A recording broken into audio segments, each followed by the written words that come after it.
राजस्थान की सियासत में भर्ती परीक्षाओं से जुड़ा पेपर लीक मामला एक बार फिर से सुर्खियों में है और इस बार वजह बने हैं राज्य के कैबिनेट मंत्री डॉक्टर किरोड़ी लाल मीणा, जिन्होंने एक मीडिया न्यूज चैनल को दिए इंटरव्यू में ऐसे दावे किए हैं जिनसे सियासी और प्रशासनिक हलकों में हलचल तेज हो गई है। मंत्री किरोड़ी लाल मीणा ने इस इंटरव्यू के दौरान कहा कि आरएएस 2018 और आरएएस 2021 की भर्ती परीक्षाओं में ओएमआर शीट के स्तर पर हेराफेरी हुई थी और ये केवल पेपर लीक का मामला नहीं बल्कि चयन प्रक्रिया में सुनियोजित गड़बड़ी भी थी।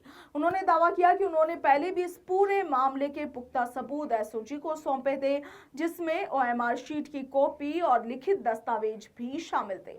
इंटरव्यू के दौरान किरोड़ी लाल मीणा ने राजस्थान लोक सेवा आयोग यानी कि आरपीएससी के पूर्व चेयरमैन शिव सिंह राठौर, इनके साथ ही संजय श्रोत्रिय और एसओजी से जुड़े अधिकारी मोहनलाल पोसवाल का नाम लेते हुए ये आरोप लगाए कि जांच प्रक्रिया में दोषियों को बचाया गया। हालांकि इन आरोपों की आधिकारिक पुष्टि जांच एजेंसियों के स्तर पर अभी होना बाकी है।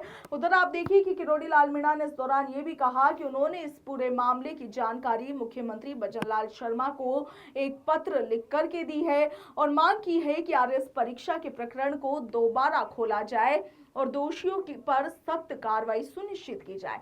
इंटरव्यू में सबसे बड़ा राजनीतिक संकेत तब मिला जब उन्होंने कहा कि इस मामले की आग की लपटें पूर्व मुख्यमंत्री कार्यालय तक जा रही है। हालांकि उन्होंने किसी भी पूर्व मुख्यमंत्री का नाम सीधे तौर पर तो नहीं लिया, मगर आप देखिए कि ये बयान साफ तौर पर राजनीतिक जिम्मेदारी की ओर इशारा करता है और ये संकेत देता है कि मामला केवल अफसरशाही तक ही सीमित नहीं रह गया है। राजनीतिक विश्लेषकों की दृष्टि से देखा जाए तो ये बयान कई मायनों में अहम है। एक तरफ ये पूर्ववर्ती सरकार की कार्यप्रणाली पर सवाल खड़ा करता है, तो वहीं दूसरी ओर वर्तमान सरकार के भीतर जवाबदेही और कार्रवाई की उपेक्षा को भी सार्वजनिक रूप से सामने लाता है। चूंकि डॉक्टर किरोड़ी लाल मीणा स्वयं कैबिनेट मंत्री है और ऐसे में सार्वजनिक मंच से जांच की मांग करना राजनीतिक रूप से महत्वपूर्ण संदेश भी देता है। ऐसे में अब बड़ा सवाल यही है कि जिन बड़े मगरमच्छों का जिक्र किरोड़ी लाल मीणा कर रहे हैं, क्या उन तक जांच वास्तव में पहुंचेगी? क्या प्रशासनिक और राजनीतिक स्तर पर जवाबदेही तय होगी?